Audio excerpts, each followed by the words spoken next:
L'histoire de la DS Palace, c'est une grande histoire, une voiture absolument incroyable, qui a marqué son époque, qui a marqué l'histoire de l'automobile. La première chose que je retiendrai, c'est que DS Palace, c'est vraiment une sculpture.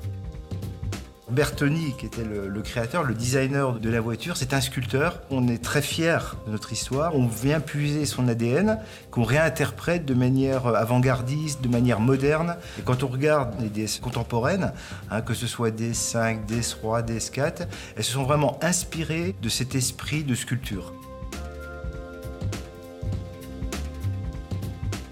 La DS Palace, c'est vraiment une voiture unique.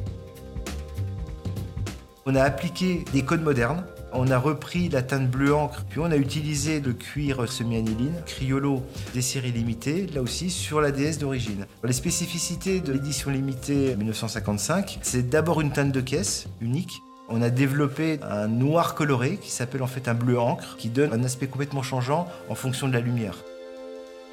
Sur l'intérieur, là aussi, on a développé des confections sur une base de cuir semi-aniline, la meilleure qualité de cuir qui existe, et puis une couleur particulière qui s'appelle Criollo, qui est en fait un brun extrêmement sombre, là aussi avec des surpiqûres gris bleuté, faites spécifiquement pour l'édition 1955, qui viennent relever l'ensemble. On a créé un badge spécifique, un badge doré, là aussi pour faire le clin d'œil à la DS d'origine, qui avait en fait tous ces badges aspect doré, sur DS3, DS4 et nouvelle DS5.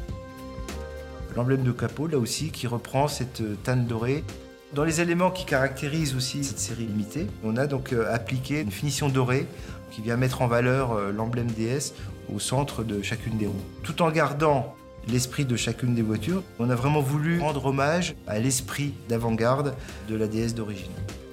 C'est vraiment cet esprit qui anime chacune des personnes qui travaillent pour la marque. Notre ambition, c'est de repousser les limites, d'avoir de l'audace, d'être à la pointe de l'avant-garde.